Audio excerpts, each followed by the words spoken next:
been. Where did you dig up that old fossil? Going into Toshi Station to pick up some power converters. That's no move. We're all fine here now, thank you. How are you? Welcome to the Star Wars Nerds Podcast. I'm Dan Vadabonker. And I'm Kenton Larson. And it's very nice to see you on the computer screen, Kenton, but we actually saw each other in person just a few hours ago. We somehow, I think we're not supposed to see each other based on the heavy security at school, but we did, and I let you in. We breached security. I let you in. And nobody else was letting me in. I was like buzzing. I'm like, nobody cares. There was a guy sitting there whose job it is to not let anybody in. That's why they sat him right at the door. No, but we got to go in and get some of our supplies from work, including our office chairs, because we're teaching from home in the fall. They want us to have comfortable chairs, so we have those now. And it was kind of nice. It was nice to see you in person. It was a little weird being back on campus when it's just like a ghost town. I thought it was interesting. They put all these stickers like everywhere else. There's floor stickers everywhere with like social distancing messaging. And I don't know that anybody's been at that campus in the last 3 months to follow those directions, right? No. Although the first time I went there was right after, it was like maybe before anybody kind of knew what was happening. And so I went in there and there was nothing. There was no security. There was like nothing at all. So this is different than what I saw last time I went there. Sure, I shouldn't say nobody's there. They are continuing construction on the building next door. So there were construction workers there. And I guess that maybe the decals and the floor stickers are meant for those people. I don't know. There certainly doesn't seem to be as many people as there usually are. Although this time of year it's pretty bare anyway because it's summer break and nobody's there.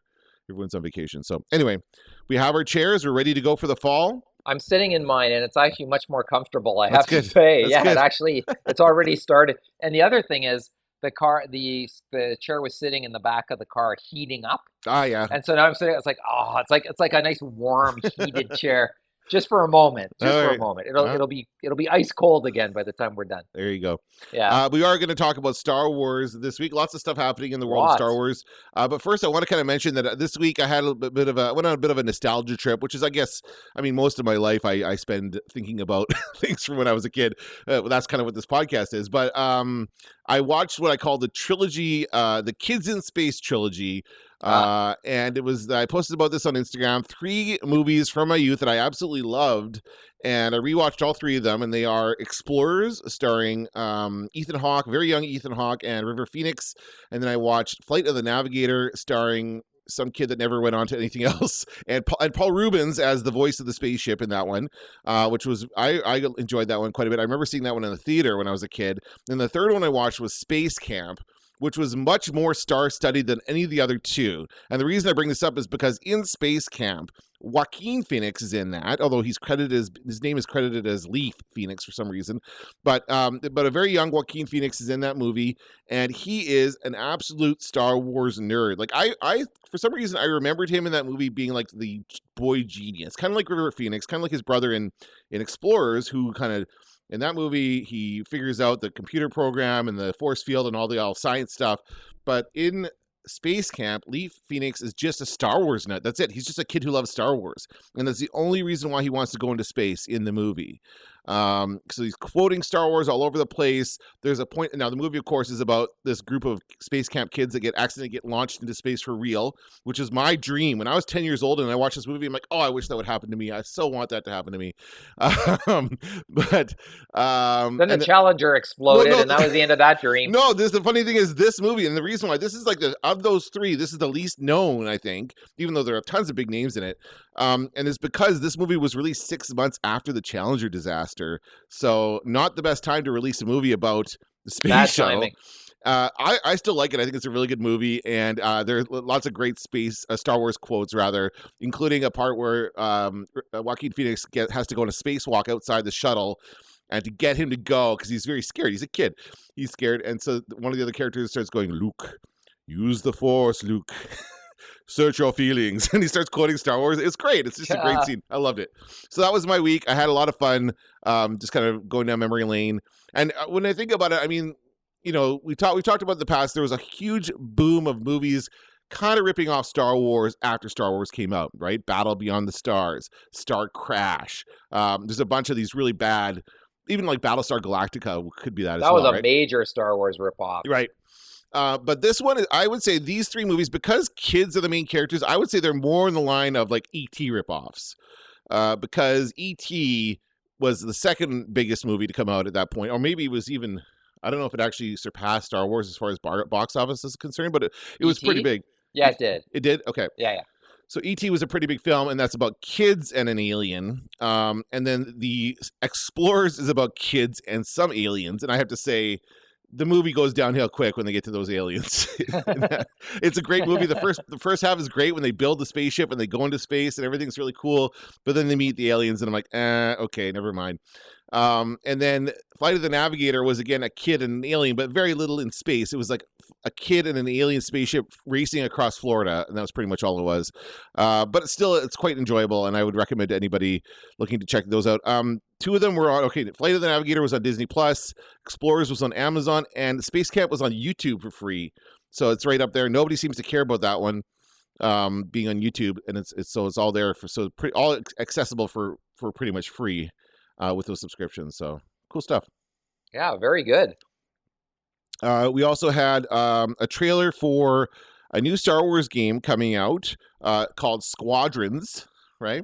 Yeah, it looks good. It looks good. It seems to be a dogfighting game, much in the same vein as X-Wing, TIE Fighter was kind of the first one.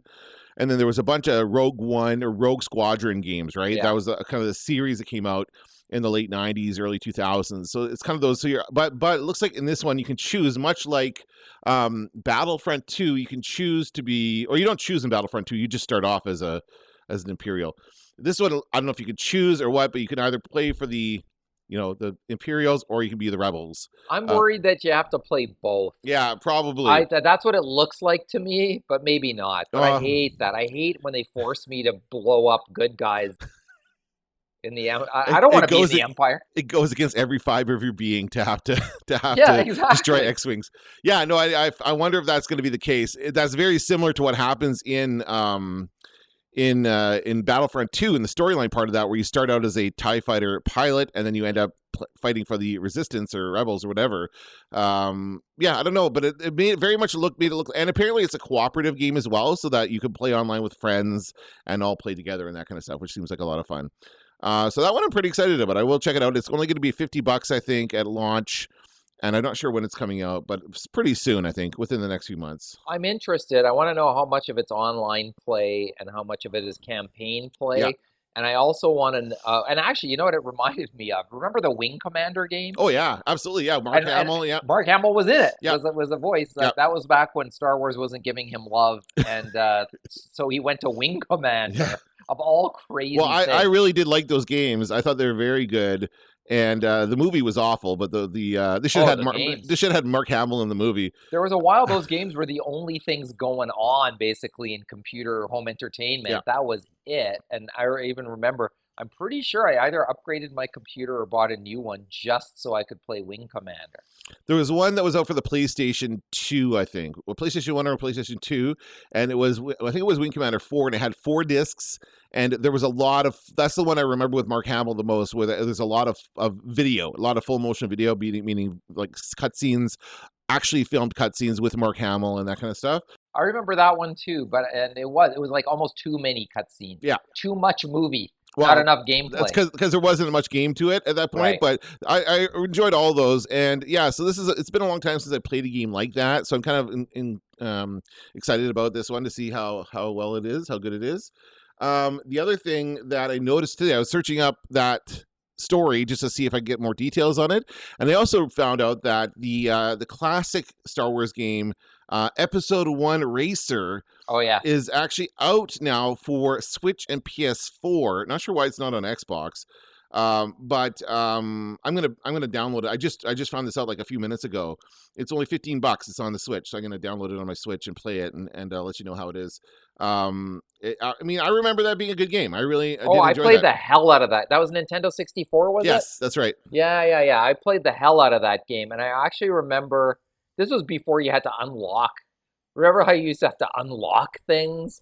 Or how now you have to unlock you have to play 500 hours of a game to unlock it. Yeah. But then there was less of that, but I think there was some level, I can't remember. There was maybe a one or two that you needed to do, but I remember challenging myself to win every race as every character and playing it that way. I think Anakin's racer is the most reliable, tried and true, but a little bit slower. He's the than Mario. the If you're comparing to like Mario Kart characters, he's the Mario, and that he's the most dependable, the most well-rounded, but not the overall fastest. Right? I think Sebulba might have been the fastest, or somebody else might have been the fastest, but did not handle as well. But could you chuck stuff at the other? I can't remember. I could don't you remember. throw stuff at the other pod race? I don't remember how. Could you only beat them through speed, or could you also you could ram them probably? Yeah, I'm sure you could hit them. No, I don't think there's no other types of like, and there were like jumps where you could jump over them and stuff like that. So it's I remember having the tracks memorized. Yeah, and just like, and they were cool. They were cool tracks. There was like one super futuristic kind of thing, and then of course Tatooine was my favorite. It's been kind of remastered, so it's like a higher resolution. And apparently it looks really good and plays pretty much like you remember it playing. I really did like, again, that's one of the best scenes in episode 1 is that that scene. So it was a lot of fun. I remember, at the time being really excited about the game and playing it, but I was always wanting to have like the other good scene in that film, of course, is the lightsaber duel, which I'd like to have that recreated as a video game at some point, but I guess that's not going to happen. Yeah, the pod racer was a great example of other kinds of Star Wars games we could have, but George Lucas would never allow us to, or rarely allow us to play as main characters.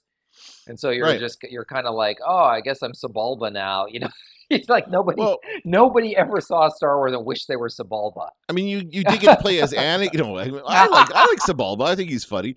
But you got to play as Anakin in this. Like he's the main character of the movie, right? So that was exciting to be able to do that. But he's a boy. He's a boy. Yeah, that's right. You don't want to be. Yeah. So you're sort of. It doesn't have that excitement of being Darth Maul, for instance. Yeah, that's right. Which is cool.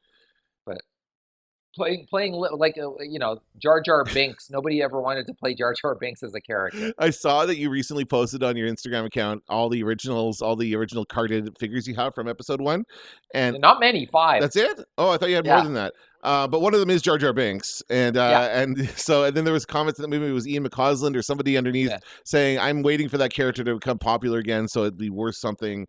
I don't remember the comment, but there's something along those lines where maybe one day Jar Jar will be a desired figure. That's what I did. I kept the best, which is Darth Maul, and I kept the worst, which is little Anakin, Jar Jar, Palpatine before he's the Emperor. I mean, who cares? Old man figure, and whatever. Oh, Battle Droid, which is nobody's favorite design. Okay. Is the skinny Battle Droid, the Roger. Yeah. So I kept all of those, thinking that that those are the ones to keep because they're so unpopular. Other than Darth Maul, Darth Maul's popular and will always be demand for him. But the other ones, I thought no one is ever going to want this, and it's going to be in such short supply that those who do want it are going to be willing to pay. Is that what happens to peg warmers? I think so. Like peg warmers, we joke about them being the ones that kind of stay out there the longest because nobody seems to want them. But I guess they must get sold eventually, right? They make their way. I think these are the ones that make their way down to the dollar store level. Like I see Star Wars toys, licensed Star Wars toys on sale at the dollar store sometimes.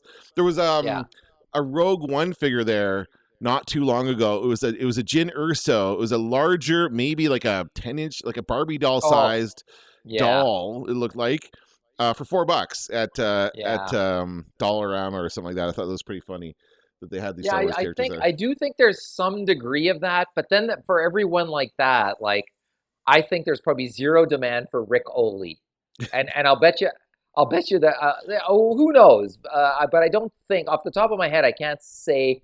My guess is Jar Jar Binks has a bigger collector base than something like Rick Oley or Captain Panaka, my least favorite character.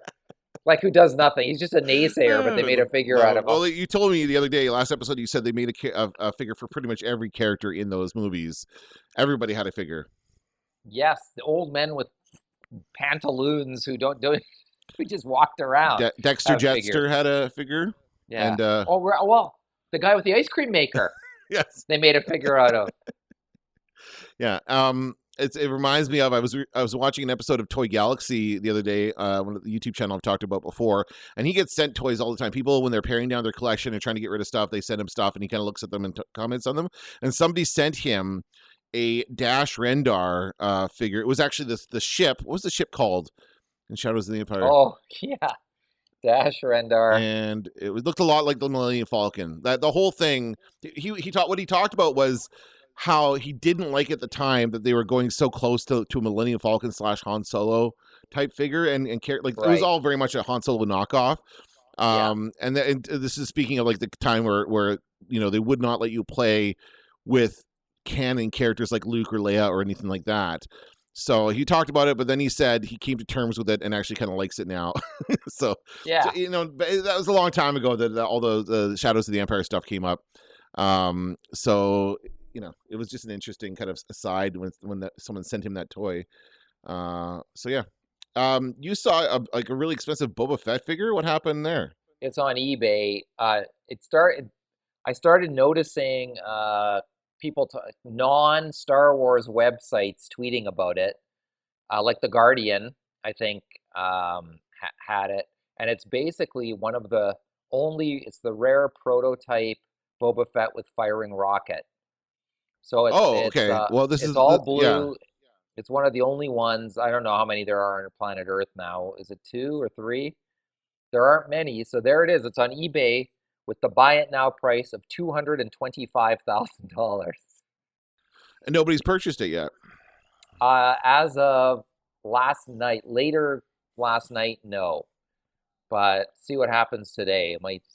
I don't recall. I think that's the you can buy it now price, but I don't know if the auction's open for bidding or not. It's take it or leave it, maybe. Are you checking? I'm checking. Hold on. Yeah, let's see. Let's see about that. And I think you have to. I had trouble finding it on eBay, which is not what you want. No. As a seller, but I think you have to type in the word prototype to make it come up. Prototype rocket firing Boba Fett, and then you'll see a bunch of other people calling theirs that who don't have it, who have something else. Something else. This is Star Wars vintage prototype Boba Fett rocket firing LSOT AFA 90. Is that it? I think that's it. It's got the certificate. Yeah, it's got a certificate, and it says it's $225,000 US. That's the one. It doesn't say anything about an auction part. It's just buy it, take it or leave it. Yeah, pretty much. That's what he's got here. So, I don't know, man. That's a lot of money. Certificate of authenticity. How do they get that? Who signs that certificate of authenticity? I know that's the problem. I don't think I'd be willing to just go all in. Like this kind of stuff with 3D printing technology, you can recreate pretty much anything. Yes. So I would be very skeptical about this. It's concerning. And the other thing is, okay, if suddenly they start producing like the tribute figure to the original prototype with the firing. Right. Yeah. This could be a Black Series next thing you know. Like it could be. Right. Yeah. Like then the demand might fall. But then also it'll be harder for collectors to tell one from the other. That's what I'm always worried about when they release those 50th anniversary figure. And I'm always worried that my original collection is going to be worthless because they issue all of them again. Oh, this is cool. So the next item down, so I sorted it in order of most expensive. And the next item down in this list is this slide. It looks like a cell from the Droids cartoon of Boba Fett. I don't remember Boba Fett being in that cartoon, but I guess he was. But it's for $4,000. People are looking for this 35 millimeter slide. Oh, it says prototype. I don't know what that means. Maybe it's not real if he wasn't in it. There's all kinds of stuff in here. Sideshow exclusive Boba Fett prototype armor Star Wars.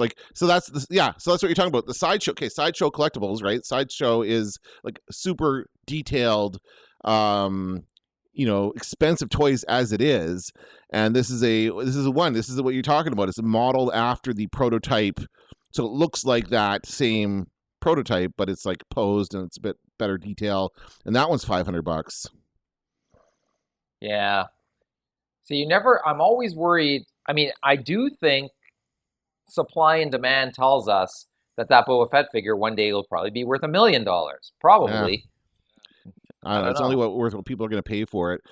There was a story a few months ago. There was the guy who had that PlayStation Nintendo prototype. It was the back when Nintendo was going to work with Sony to make a video game system before they came out with the N64. They were working together, and they did build a couple of these prototype machines that play like it was a Nintendo system that played discs before. Like this is obviously before GameCube or anything like that. And so the story goes, this guy found it in his attic. Not sure why. It was somebody had worked for the company or something and had it for some reason. So this guy finds it in his attic. And actually, someone I know who's been at FanQuest, Adam Korlick, who's into like video game collectibles and stuff, actually met the guy at a con. So this guy was going around to cons and basically showing it off to people. I guess you could pay to get your photo taken with the prototype or something like that. It was real. It was a real prototype. This was not a fake. And so then he had somebody offer to pay him $1 million for it, and he did not take it. And instead, he put it up for auction, and he only got like $250,000 for it. So he did not get what he thought he was going to get. He didn't take the $1 million because he thought he would get more at auction. But it turns out, no, he didn't. So this kind of, it's only worth what people are willing to pay for it is basically the message there, right? Like, I don't know. That's always the case. But, things like, I don't think you'd ever go broke buying John Lennon's guitar. There's stuff like that. Well, you know what I mean? You wouldn't sell that though. Like, I don't think I would ever sell that kind of stuff. Well, I mean, everybody dies at some point. That's the thing. They can sell it off when I die, and my kids can get the money. I'm fine with that. But I always think about I bought it. Okay, I bought it. $200,000. I bought it. I got it. I'm one of the people that owns it, and then you bring it home. I was like, that's it. Like, that's it. That's all you've got. Like, well, then what happens? Make that work for you. Then you take it to cons and show it off to people. And like, what, you charge admission? Yeah, that's so what this guy did. That's what this guy did with this video game system. He basically sat at a table and had it set up. And basically, you couldn't play it because there were no games for it, but you could actually see it and take a photo with it, and that's pretty much it. So you charge like $10 a person for that privilege, make a little bit of money that way, I guess. I don't know. Some people do that kind of stuff, so I don't know. I don't know what I would do with that prototype though. It's not really a desirable thing for me. Like, so the story goes that they made it to test it out, but I mean, quickly the idea was quashed because it's a very dangerous thing to give to kids. Yeah, like anything with a rocket that fires out, it's a choking hazard. People are not going to want their kids to play with that kind of stuff. So, well, I was at the point where, I mean, the illustration of the Boba Fett with the firing rocket that was on the back of all Star Wars figures, it looked different. The figure itself looked different. And to the point that when I got the figure, I was living in Boston at the time with my parents. And so I sent away for like 6 of those figures because you just needed those proofs of purchase to get them. And I had bought so many Star Wars toys at that point that I just let it ride. I just sent in every proof of purchase I had. I got 6 free Boba Fetts, and so they all came in the mail. And at that time, you could actually just hand draw a proof of purchase and honor it. Yeah. That was one of the things you could do. And so I did it once just to round off one more. I got one more. So the figures came in the mail, and my first thought when I opened them was, this isn't what I ordered because it's faulty. It looked different. The figure itself had changed after the drawing, which showed him with a rounded helmet. Mm-hmm. And the rocket didn't fire. So I thought that they sent me a bunch of shit. I did not think that they changed the design. No. I thought that I got ripped off. Did they depict the rocket firing in the? Yeah. They showed it firing. So that they showed the figure bent over with his ass to the camera, which is perfect. And then they showed how the trigger mechanism. Forget him to shoot a rocket out of his ass. There were other toys like that. There were. Like, I remember having G.I. Joe toys that had real firing rockets and that kind of stuff. Maybe it's because it was so small. Is that what the issue was? Like, it seems like... Probably. I mean, those other ones are pretty small too, but I don't know. Yeah, probably. I mean, it was a choking hazard, I'm sure. But hey, Don Rickles used to tell a joke where he'd say, drop your pants and fire a rocket. And it was like, that's what the Boba Fett looked like on the figure package. Okay. Bent over, firing a rocket. The Don Rickles figure. That's funny. And this was after, was this after Empire came out? Or before? Before. Okay. So it was like the first, oh my God, you can, and I think they did it for Bosk as well. Oh, okay. I remember getting, now I don't know, like I lived in the States at that point, so I could get them. and I think you could do it in Canada too. I'm pretty sure you could. Okay, maybe But, somebody can, one of our listeners can fill us in on that if they remember that. I still remember that getting them in the mail and being like, "Oh my God, these aren't from the Were they Star carded? Wars Were they on movie." a card or no? No, Boba Fett and also Bosk, I think, was in a little cardboard box Yeah. with tape on either Yeah, side. I remember that when I Yeah. did that kind of stuff for GI Joes. I remember getting like a Cobra Commander, and it was not on a traditional. You got the card. Like the thing about GI Joes, of course, that it came with a little file card Yeah. that I kept. I had I had a little folder thingy, and I kept all my cards in there. I cut them all out and kept all my guys on file. So it came with that for Cobra Commander, but it did not come on the back of a typical blister pack card or whatever like you would buy in the store. And I guess that was because they could save money on packaging. I guess they didn't want to have to spend the money for that kind of stuff. That's interesting. Yeah. So I don't know. We'll keep an eye on and see if this goes. See if anybody buys it. I don't think it's going to go. If it hasn't gone already, it's not going to go for that amount. I think they're trying too hard. Or maybe right now the market isn't good for this kind of stuff. People, there's all kinds of financial issues people are facing because of the COVID-19 outbreak and that kind of stuff. So maybe it's just not a good time to try and sell a high-priced Star Wars collectible.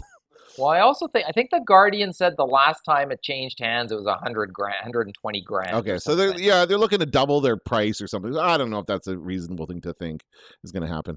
My guess is this is the kind of thing I used to put stuff up on eBay, nothing like this, nothing for 200 grand, but I put stuff up and like it would basically be, and you'd go, okay, absolutely firm $50 for this thing or whatever, and then queue 1,000 emails going, I'll give you $45.99 for it, or whatever. I'll give you, and you're just like, no, that's not the auction. It's not an auction down. It's an auction up. Yeah.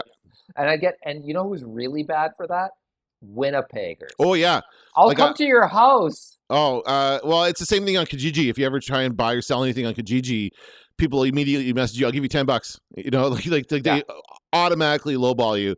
And I'm like, I never do that. When I buy stuff, I always say, okay, this is what you're asking. This is what I'll give you. I never try to bargain. I never try to lowball. I mean, whatever. It's a fair price. If it's a fair price, pay it. What's the big deal? My favorite is I'll save on shipping by coming to your house, assuming that I want whoever to just come to my house. No. I'm going to tell you where my house is, and you're going to come here with what? With a weapon or something, and you're going to beat me. They'll see your Star Wars toys collection, then come back later another night and break in.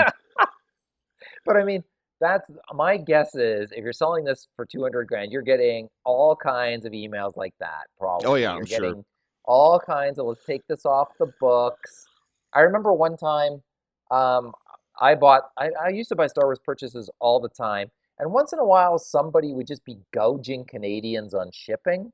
Yeah, that was quite common, and it would be like $50 for the action figure and $50 for shipping. So what I would do is I'd email the guy and I'd go, look, I'll give you the $50 asking price. $50 seems, I said, I'll tell you what, you find out what the actual shipping is from wherever from Montana to Winnipeg or whatever it is, and I'll give you $20 more, and it still won't be $50. So why don't we agree to that kind of thing? And then sometimes they'd be like, yeah, I don't know where Canada is on a map kind of thing. So it's like Canada and Belarus, $1 million in shipping. So you get that, you get the person who just didn't know, but then you'd also get the person who's like, I said $50. Like, so it's a combination of two things. Sometimes you're on one side, sometimes you're on the other. So this guy's going to be on the bad side. Well, this thing says free shipping, so I bet like $200,000. You better ship that. Free shipping. You better get on a plane. If it's 200 grand, get on a plane. Put on your face mask. Fly there yourself. Exactly. You want personal delivery of this thing in a Brinks armored truck to get it to where it's going for $225,000. Yeah. So yeah, I don't know. It's just kind of funny. Have you gone out to buy any toys or see any other toys? I finally made it to. I went to get back to GameStop. Yeah. They had more Baby Yoda magnets. Oh, I saw Baby Yoda figure at Walmart. Did I tell you about that? No. I was going to post it and I forgot. I took a photo of it. I would have bought it. It was it looked, I want to say life size, but I'm not sure how big Baby Yoda is. It looked about the size of Baby Yoda in the Mandalorian. And it was like, I don't know if I don't think it talked. Baby Yoda doesn't talk, but it was a larger kind of a doll kind of a thing at Walmart. So I thought that was an interesting edition. Sorry. I've seen none. I've seen no Baby Yoda figures in on a shelf. That's for sure. But I did make it to Walmart and I did find all the Empire Strikes Back figures that you were talking about. Yeah. They're great. Those are great figures. It was very tempting. So I don't know if you can see this. Oh yeah, That's the Baby Yoda. that's awesome. I probably would have bought that. It's called the Child. Technically, it's called the Child. And then the other one. I went back there and I checked on those figures, and the peg warmer from that batch appears to be Princess Leia for some reason. That's the only one that's left. Just overproduced, probably. Maybe. Yeah. But I really like those. I think they're really good. They're except for the AT-AT driver, whatever the hell that is. Yeah. That was stupid. But the other ones are great. I kind of like that AT-AT driver. I saw him, and I liked him in the sense that he's just like the old figure. I liked him from a retro. I had the original Kenner figure, so I get why they made him. But did they just take the Rebel pilot helmets and paint it? Is that what he's wearing? It looks almost the same. The helmet that the AT-AT driver is wearing a helmet. Not Rebel. Well, the X-wing pilots, they wear those giant helmets. Like? I don't know. It just occurred to me just now. An X-wing pilot helmet. It's just a big helmet. Trooper. Yeah, with the Empire logos on it and painted white. I think that's all they did for that movie. I'm gonna have to look at it more closely. I mean, these guys are literally in the movie for like 2 seconds. Like they're barely in it. So I don't think they put a ton of work into those costumes. I almost bought something that I'm glad I didn't. And I saw at GameStop they had. I've never seen it before. It was a Star Wars Black figure, and it was for the game Battlefront 2, and it was a battle damaged battle droid, and it looked pretty cool. And I was like, oh, maybe I'll get this. And then I looked, and it was like $50. Like $50, but I was like, but I've never seen this. And then I kind of looked, and I was like, I hate the battle droid. I just said I hate it. I was like, what am I even thinking about buying? So no, I put it back. But that's the only new thing that I've seen. Everything else, but I have seen a steady flow of stuff hitting the shelf. Yep. There's no doubt about that. But I'm not seeing I'm not seeing the Baby Yoda, for instance, Star Wars Black figure, or let me think. Is there anything else that came out? It still looks like they're getting shipments, though. It just doesn't look like it's anything that I'm that motivated to buy. I mean, I'm an all or nothing. If something comes out, it should be the bigger battle droids, the ones we see in the Mandalorian. That would be cool if they had that one. Those are great. Those are excellent. Yeah. And they look in the Mandalorian. They look scary. Like they are actually kind of more menacing than they ever were in the prequels or any of those Clone Wars shows. So that's the one I would want. But yeah, I see what you mean. Where it's kind of like. And I hear about all kinds of stuff coming out online. Again, the Toy Galaxy channel, the guy's been talking about pretty much everything he's getting now. He's ordering online. He doesn't go to the store because there's just no point right now because stores aren't carrying it. But again, like you said, Walmart has some stuff. It's worth checking out if you go to Walmart. There's not a ton there, but there is some stuff there. Yeah. It's kind of interesting, and nobody really wants to go shopping as things currently stand. It's getting a bit better. I made the joke to you today as we crossed paths at the college. I said, this is like going shopping 3 months ago. Yeah. Because going 3 months, like now if you go to the grocery store, they're not quite, there's one person there. They've gotten rid of the hand washing station, and there's just one guy with a quick squirt of sanitizer, and you're good to go. And then so they've kind of relaxed. The fencing is down from Walmart. They had fencing all around to force people to line up. Now they've taken that down, so things are starting to relax here. Because we're in pretty good shape where we are as far as COVID-19 cases, but other places it's still not quite back to normal yet. I actually have a relative from New York City who came to. My mother is married to a man who has kids in New York City. Mm-hmm. So they are immediate family of a Canadian citizen. So he came here on Friday, and he has to quarantine. He got an Airbnb, and he has to quarantine for 14 days before he can walk out into the Winnipeg wild. But all that his visit has done is made me be more suspicious wherever I go. Of being like, they could have just got off a plane, you know?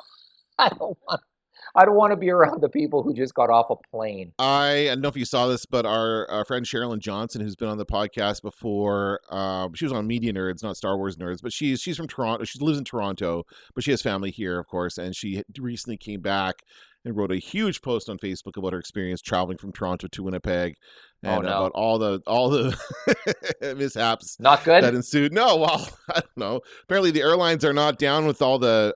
They're not down with the sickness, as they say.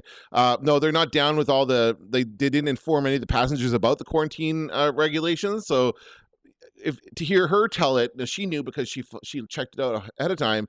But you could be flying into Winnipeg from Toronto and not know that you have to quarantine for 14 days because nobody communicated that to you until you got off the plane, which is not a great thing. But yeah, it's a really, obviously traveling right now. I'm surprised that they would come here from New York and basically sit for 2 weeks and not do anything. Like, what are they just going to sit and watch TV for 2 weeks? I know. What a waste of an Airbnb. I mean, I don't know.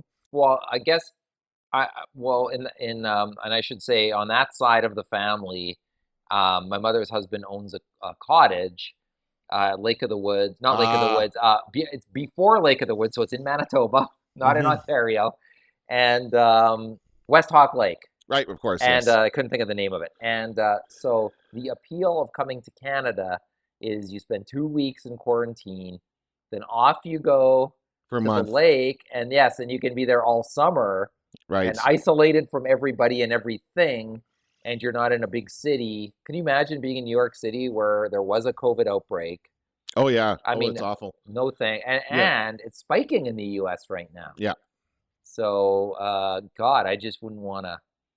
So I guess if you have the time to take a full, I guess we do. We get months off of work. So we could do that, travel somewhere away for 2 weeks, and then if you had access to a cabin. No, I'm not. Let's go to Florida. No, I don't think so. Let's go to the beach. Let's go to Celebration. Let's go to a con somewhere. No, I'm just joking. All right, what else we got here? Oh, they wrapped up. They finished the Disney Gallery Mandalorian series. Now I've not watched them all. I was trying to catch up yesterday, and I got bored. I really at about halfway through. I was like, it's a lot of talking, a lot of talking around a table, and I just got kind of bored of it. What did you think of it overall of the series? I think it was perfect, one a week. I think binging it probably is not. Yeah, no, I couldn't. I watched a couple of them, and I'm like, I just can't watch any more in a row. I'll probably will watch the rest of them eventually, but yeah, it was not the funnest thing to watch. I enjoyed, and actually the last one is probably the most interesting, which is all of the other elements from all other Star Wars that they brought in to the Mandalorian. And a lot of it was very standard kind of stuff, but there were some surprises in that last episode. But I was actually hoping the last episode was going to be a preview of season 2. That would be nice. I was like, oh yeah, just give us something. Give us a trailer. Give us something. I was like, no, nothing.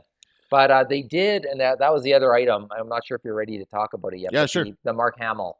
Yeah, they revealed that in that final episode. Yeah. So Mark Hamill voiced the bartender droid in our favorite episode of The Mandalorian, which is, I'm not joking, it's not a favorite. It's our least favorite episode. It's the one with the horrible newbie bounty hunter guy.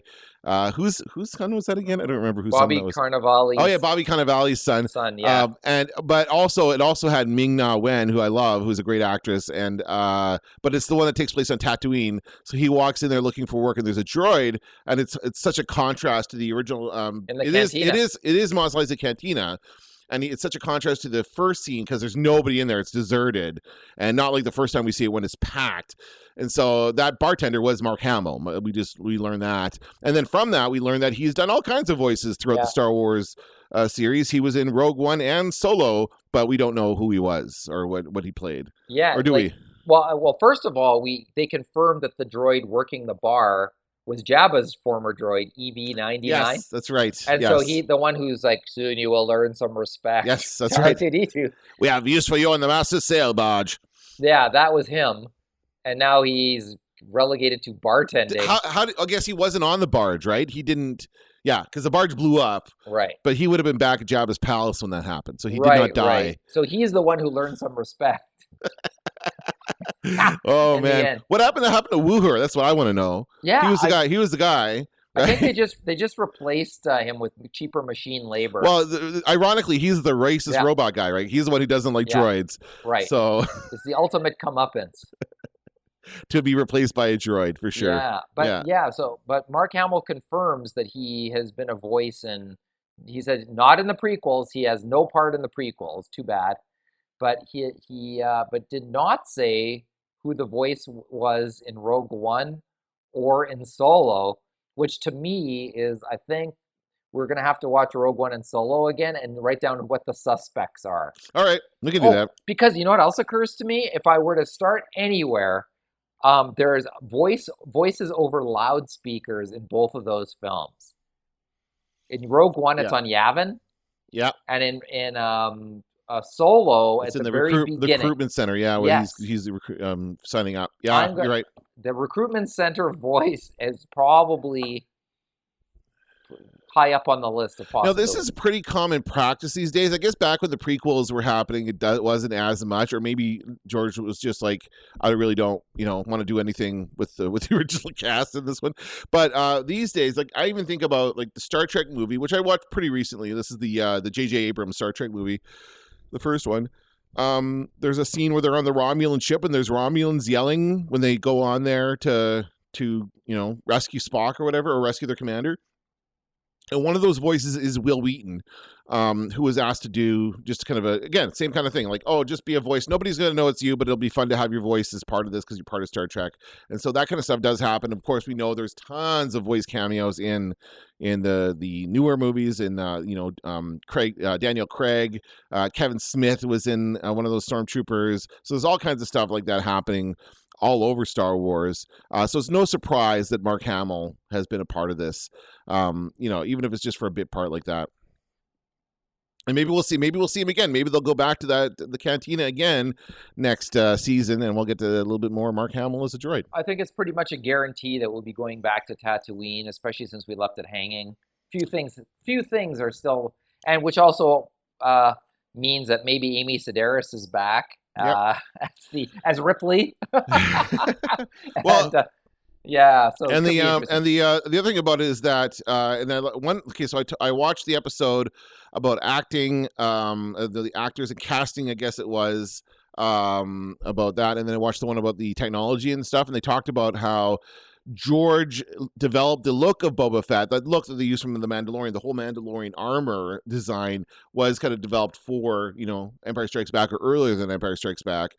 And it was very much based on The Man with No Name, like Clint Eastwood, Good, the Bad, and the Ugly, and for a fistful of dollars, for a few dollars more, that character where he's got kind of the poncho. And that's kind of what the Mandalorian is. It's a Western in a lot of ways. So they were trying to model it after that. He even sounds like Clint Eastwood. Like, come on. Like even the original Boba Fett voice before they recast him in the prequels, he sounded like Clint Eastwood basically. What was his name that did that? Jeremy someone or other. No, he didn't do it. Jeremy Bullock. Yeah. No, did he do just the voice? The body. No, I think he was just the body. Of Boba okay. Fett. I thought he did the voice as well, and they dubbed him over. I don't know. I might be wrong, so forgive me. Okay. Forgive me if I'm wrong. I forgive you. Might have done. They dubbed it over anyway.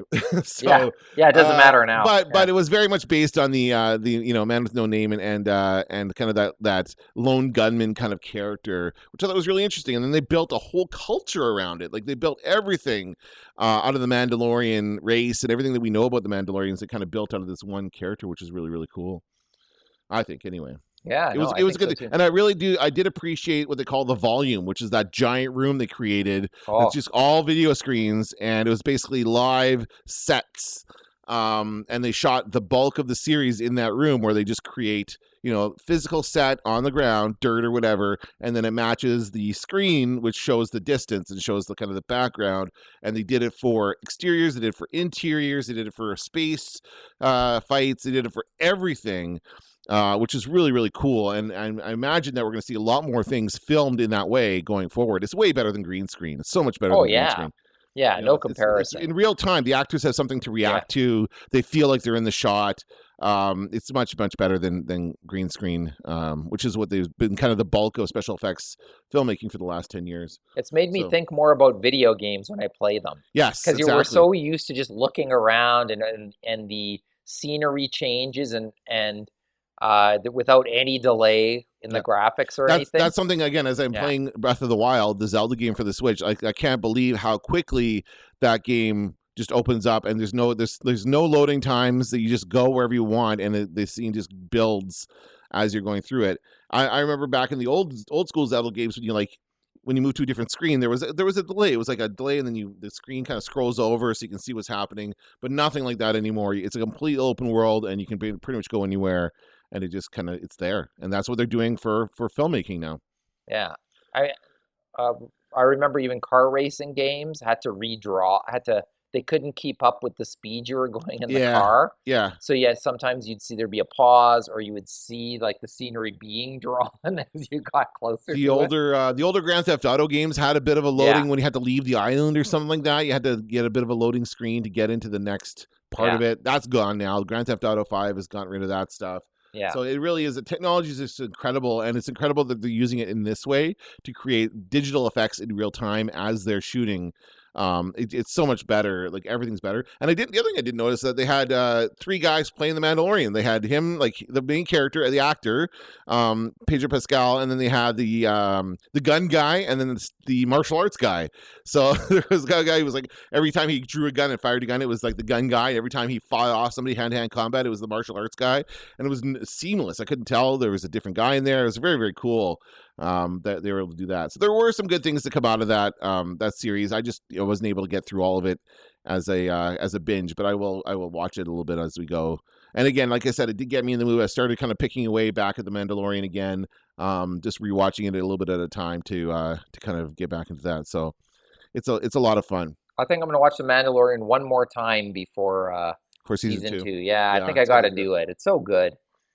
Yeah, watching it again, you're right. Seeing the clips again makes me want to watch and the whole that's thing. exactly what that's designed to do, right? And I don't know what else is going to come to the Disney gallery. Maybe they'll do some Marvel ones whenever we're getting ready to see the new Marvel movie come out, Black Widow or whatever the next one is. We might see something about that, but I think this is meant to be their kind of platform for behind the scenes documentaries, I guess, as it were. I just got a little tired of the table talking. Like, that was the biggest issue for me. It's like they clearly recorded 5 or 6 basically podcasts. So what it is, it's just like, let's just release these as podcasts instead of cutting it up like they did. I thought it was quite funny how Carl Weathers, I think he's got a pretty high opinion of himself. he's got a bit of an ego, I think. Well, I know, but it's funny. He's like, I had to. I wanted to work with you, but I had to read the script. Like, come on. And it's like, and then they're talking about possibly they were going to cover up his face with the prosthetic, and like, come on, you can't do that. Like, he's not the best looking guy in the world. It's not like you can't. It's the star power. People are going to. I mean, but Carl Weathers is not the biggest star in the world. Like, I think that to some people they like him from the Rocky movies and that kind of stuff, but he's not the biggest name in The Mandalorian by far. I would say Nick Nolte's probably the biggest name, and Nick Nolte's the one whose face we don't see. So, and does not appear in the dodocumentary whatsoever. That's true. As himself. Nothing. Yeah. Interesting that he's not in it. So I don't. Maybe he didn't know.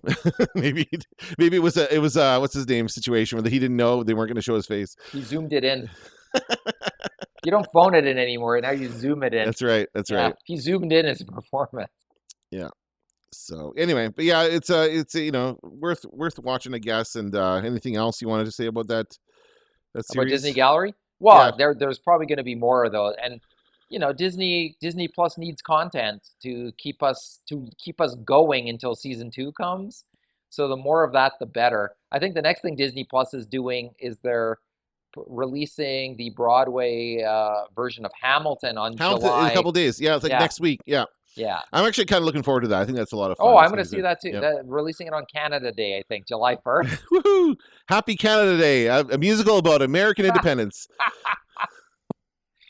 Why not release it on the 4th of July? Like, I don't understand that. Maybe because they think... I might be wrong. Wait a sec. Maybe I thought it was July 3rd. I thought it was the 3rd. I think you're right. It's the Friday. Okay. Yeah. So, and then people can watch it on Independence Day weekend. Like, it's a long weekend. Day, before they catch COVID and die, they can watch it. They can appreciate the importance of their freedom before they exercise it to catch COVID. That's right. Anyway. All right. Well, we're going to leave it at that. I think that's all we're going to talk about this week. Leave it on death. On that note, that's going to do it for this episode of the Star Wars Nerds. I'm Dan Vadabonker. I'm Kenton Larson. Don't let the Force hit you on the ass. That's no moon. We're all fine here now, thank you. How are you?